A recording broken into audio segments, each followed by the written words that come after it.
Assalamualaikum warahmatullahi wabarakatuh. Saya Andini Febrianti dari kelas 12A. Di sini saya akan menjelaskan materi tentang masa Orde Baru. Yuk kita simak. Masa Orde Baru. Apa itu Orde Baru? Orde Baru adalah masa pemerintahan yang dipimpin oleh Presiden kedua Indonesia, yakni Soeharto. Masa pemerintahan Soeharto menjadi yang paling lama di Indonesia karena mencapai 32 tahun masa pemerintahan, sehingga masa Orde Baru juga berlangsung pada kurun waktu 32 tahun tersebut.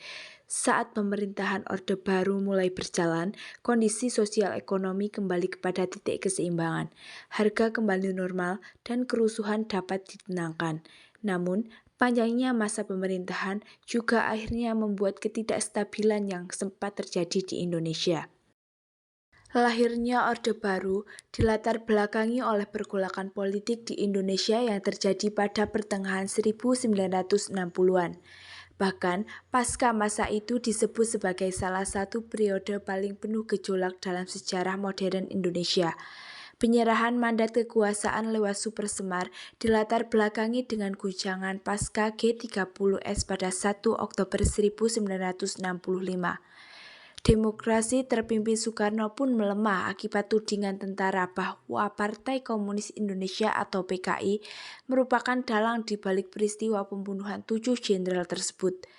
Tuduhan tersebut tentu memicu amarah dari para pemuda anti komunis.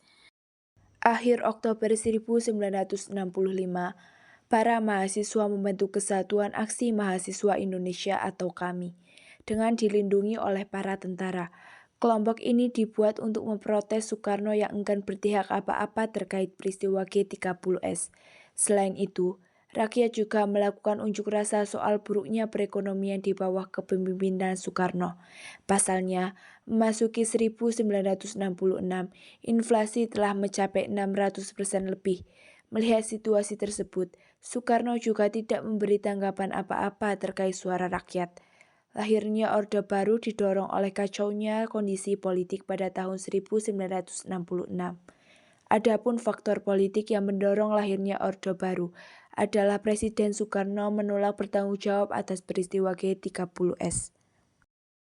Tritura merupakan tuntutan yang dilayangkan melalui sebuah gerakan demonstrasi selama 5 hari berturut-turut sejak 10 Januari 1966 oleh mahasiswa atas situasi politik dan ekonomi yang kurang kondusif.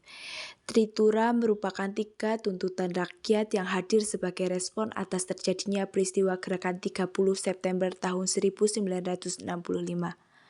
4 bulan setelah terjadinya peristiwa G30S, mahasiswa menganggap bahwa Presiden tidak tegas terhadap PKI karena masih melibatkan orang-orang yang terafiliasi dengan PKI dalam pemerintahan.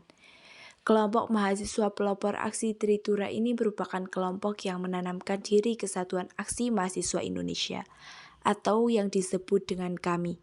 KAMI sudah terbentuk sejak tanggal 25 Oktober 1965 dengan dilatar belakangi oleh sentimen anti-komunis yang begitu menerbak jauh sebelum peristiwa demonstrasi besar Tritura di tahun 1966. Isi Tritura. Tritura berisikan 3 tuntutan yang dipelopori oleh KAMI dan KPBI, kesatuan-kesatuan aksi yang bergabung dalam Front Pancasila. Berikut merupakan isi Tritura yang dilontarkan untuk pemerintah. 1. Pembubaran PKI beserta ormas-ormasnya. 2. Perombakan Kabinet Dwi Kora. 3. Turunkan harga pangan. Terbitnya Super Semar. Melihat kondisi yang semakin genting, Letjen Soeharto meminta agar Soekarno memberikan surat perintah untuk mengatasi konflik tersebut jika ia diberi kepercayaan. Permintaan ini segera ditanggapi dan pada 11 Maret 1966 di Istana Bogor, Presiden Soekarno menandatangani surat perintah untuk mengatasi keadaan. Surat itu disebut Surat Perintah 11 Maret atau Super Semar, yang berisi instruksi agar Soeharto sebagai Menteri Panglima Angkatan Darat untuk mengambil tindakan dalam rangka menjamin keamanan, ketenangan, dan stabilitas pemerintahan demi keutuhan bangsa dan negara. Super Semar secara praktis memperlemah posisi Presiden Soekarno karena pemerintahan dijalankan oleh Soeharto. Selanjutnya, lewat sidang MPRS, Soeharto resmi menjabat sebagai Presiden RI kedua pada 27 Maret 1968. Dengan demikian, terbitnya Super Semar menjadi faktor kuat bagi Soeharto untuk membangun rezim Orde Baru yang bertahan hingga 1998. Cukup sekian pembahasan materi terkait masa Orde Baru. Demikian, terima kasih.